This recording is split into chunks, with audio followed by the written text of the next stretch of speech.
Hello anime lovers, स्वागत है आपका एनिमे हिंदी चैनल पर। और आज हम देखेंगे एक ब्रांड न्यू एनिमे को जिसका नाम है ज़ॉम्ब 100 bucket list of the dead.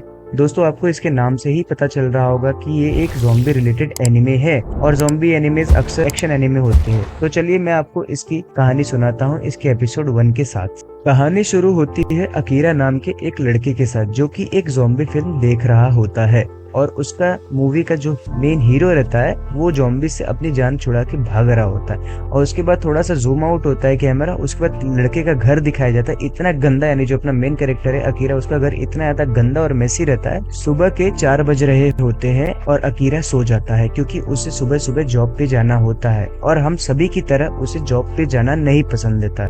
इसके बाद कहानी 3 साल पीछे जाती है जब अकीरा की जॉब एक बड़ी सी कंपनी में लगी थी।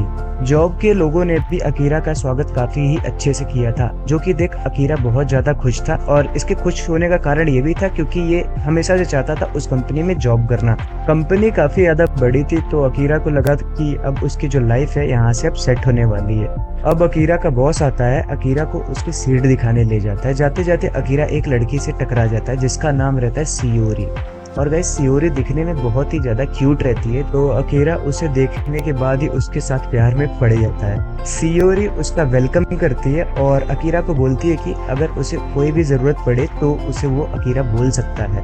और शाम को अब उसके कोवर्कर्स अकीरा को पार्टी देने के लिए बुलाते हैं, यानी जैसे फ्रेशर्स पार्टी होती है ना वैसी।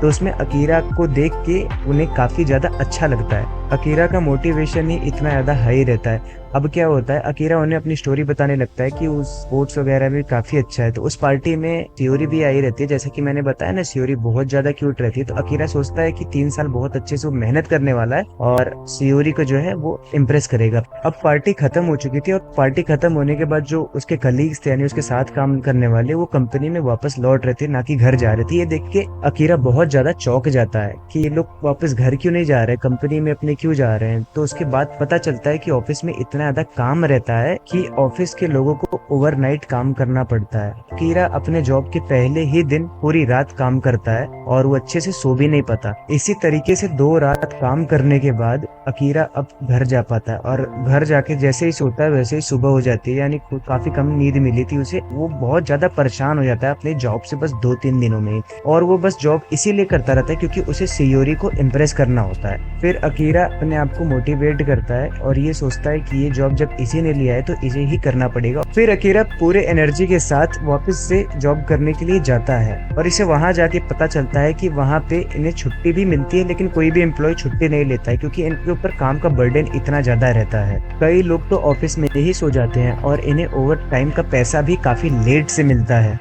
ये लोग पूरा दिन या तो सिगरेट या तो कोल्ड ड्रिंक पीते रहते हैं और इनका बॉस भी है जो काफी ज्यादा खड़ूस है और इन्हें बात बात पे डांटता और पीटता रहता है। ऐसे ही करते करते धीरे धीरे वक्त निकलता है और अकीरा को जॉब करते करते 1 साल हो जाता है और अकीरा को ये तक नहीं पता रहता है कि वो आखिरी बार कब नहाया था। आज के दिन अकीरा के ऑफिस में एक एम्प्लॉय ने काम छोड़ दिया होता है जिसका काम भी अकीरा को दे दिया जाता है, यानी आज रात उसे फिर से ओवर टाइम करना पड़ेगा। फिर अगले सीन में दिखता है कि सावरी अकीरा के लिए लंच लेके आती रहती क्योंकि आज अकीरा जो है अपना लंच करना भूल गया था। ये एक सावरी ही थी जिसके कारण अकीरा यहाँ पे 3 साल तक रुका हुआ था। इतना टाइम बीत चुका था बट फिर भी अकीरा ने आज तक कभी भी सावरी को अपने फीलिंग के बारे में नहीं बताया था। बात करते करते उसे पता चलता है कि इसका बॉस रोज सावरी को उसके केबिन में बुला के उसका रोज फायदा उठाया करता था। कुछ समय बीतता है और अकीरा की हालत एकदम से खराब हो चुकी होती है। वो सोचता है कि वो जॉब आखिर कर ही क्यों रहा है। ये इसलिए नहीं छोड़ता है क्योंकि इसे डर बना रहता है कि क्या पता इसकी जो दूसरी जॉब होगी वो इससे भी खराब निकली। तो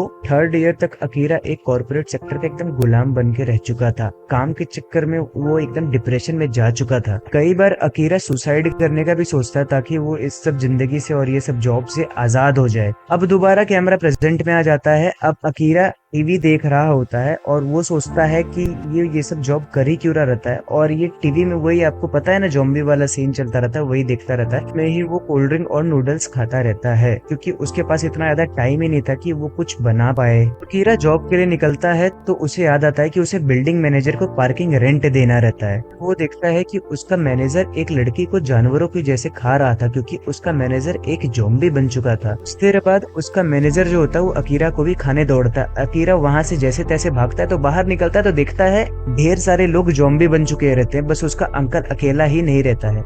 अकीरा भागते भागते सोचता रहता है कि ये सारे ज़ॉम्बी कैसे बन गए, और अगर ऐसा ही चलता रहा तो अकीरा जॉब के लिए अपने लेट हो जाएगा। अकीरा अपने छत की तरफ भागता है। जब छत की तरफ भागता है तो उसे पता चलता है कि बाकी जितने भी लोग हैं सब के सब ज़ॉम्बी बन गए हैं। तो ये सोच के वो और ज्यादा खुश हो जाता है, क्योंकि उसे अब लगता है कि उसे अब जॉब पे नहीं जाना पड़ेगा। अकीरा इतना खुश होता है कि वो अपनी आईडी उठा के नीचे फेंक देता है कि वो अब आजाद हो चुका है ऐसी जिंदगी से। बिल्डिंग से छलांग मार देता है और वो एकदम सेफ लैंडिंग करता है। फिर वो बच के भागने लगता है और वो इतना ज्यादा खुश था जैसे कि उसकी जिंदगी एकदम रंगों से भर गई हो।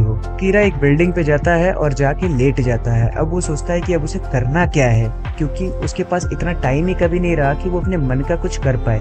तो उसे याद आ जाती है मिस सियोरी की, कि वो मिस सियोरी को जाके मिलना चाहता है। और जब वो भागते भागते मिस सियोरी के यहाँ पहुंचता है तो उसे दिखता है कि एक और आदमी का चप्पल पड़ा हुआ है, यानी कोई जेंट्स चप्पल उधर सामने पड़ा हुआ है। तो ये देख के वो काफी ज्यादा चौंक जाता है और अंदर जाता है तो देखता है कि उसका बॉस जो है साओरी के कमरे में शायद से रात बिताने ही आया होगा।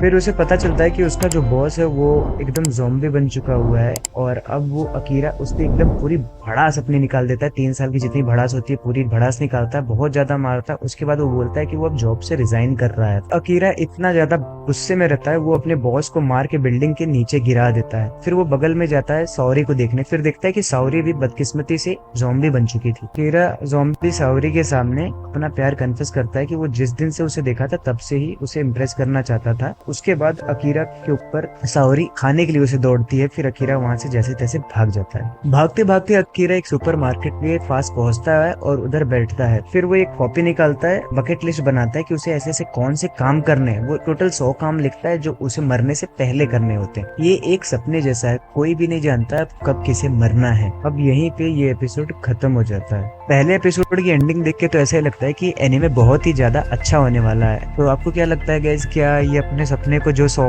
बकेट लिस्ट में अपने सपने भरा हुआ था, क्या उसे पूरा कर पाएगा? ये चीज आप हमें कमेंट करके जरूर से बताइएगा, और ये भी बताइएगा कि वीडियो कैसी लगी, और अगर कोई भी कमी वमी होगी तो वीडियो में वो भी आप बताइएगा, जैसे कि ये मेरी पहली वीडियो थी। आप जानते हैं अगर वीडियो अच्छी लगी तो आपको करना क्या है। Thank you guys for watching my video.